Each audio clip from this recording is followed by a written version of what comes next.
देखो जी, ये जमहूरी हक है मेरा। मैं इंशाल्लाह अपना हक गिन के रासा इलेक्शन लड़ना आया तो मैं तो जीत के दिखे सा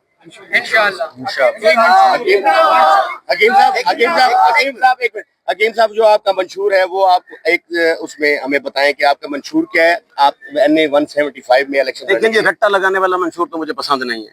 मैं इंशाल्लाह वो मंशूर लेकर आऊंगा 10 दिन बाद कि आप हैरान हो जाएंगे इंशाल्लाह।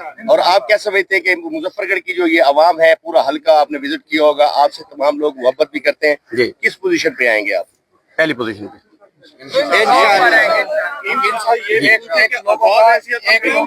लोगों का ख्याल है कि हकीम साहब जो है ये सिर्फ सोशल मीडिया की हद तक जो है वो एक स्टंट कर रहे हैं, जब इलेक्शन का टाइम आएगा तो वो विड्रा कर जाएंगे। क्या इस बात में सदाकत है? ला इलाहा इल्लल्लाह मोहम्मद रसूलुल्लाह। मैं ये इलेक्शन लड़ने आया हूँ और जीतने आया हूँ। मेरे पास वापसी का कोई रास्ता नहीं। ये जो आज मैं कश्तियां जला कर आया हूँ। कोई भी लीडर, कोई भी बंदा इस वहम में न रहे कि शहजाद हकीम पीछे हटने वाला है। आपके खिलाफ यहाँ पे बहुत सारे प्रोपेगेंडे स्टार्ट हो चुके हैं जी। आपको अंदाजा भी है जी। आपके इस वक्त कितने लोग जो है वो मुखालफत कर रहे हैं जी। आप क्या समझते हैं कि ये आपके इलेक्शन से पहले ही आपके खिलाफ इतने प्रोपेगेंडे शुरू हो चुके हैं? आप क्या समझते हैं कि ये आपकी कामयाबी की दलील है?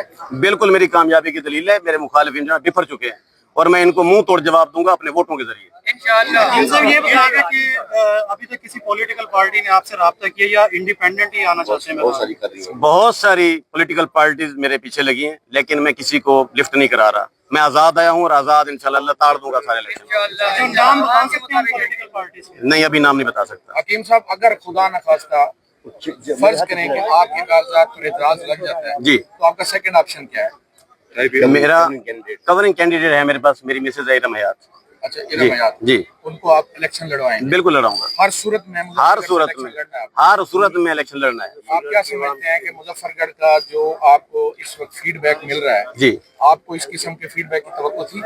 बिल्कुल तवक्को थी। मैंने वर्क किया है पिछले 10 साल। मैंने यूं समझे अपनी खाल उतार कर लोगों को दी है। अच्छा हकीम साहब, बहुत सारे लोग ये कह रहे हैं कि आप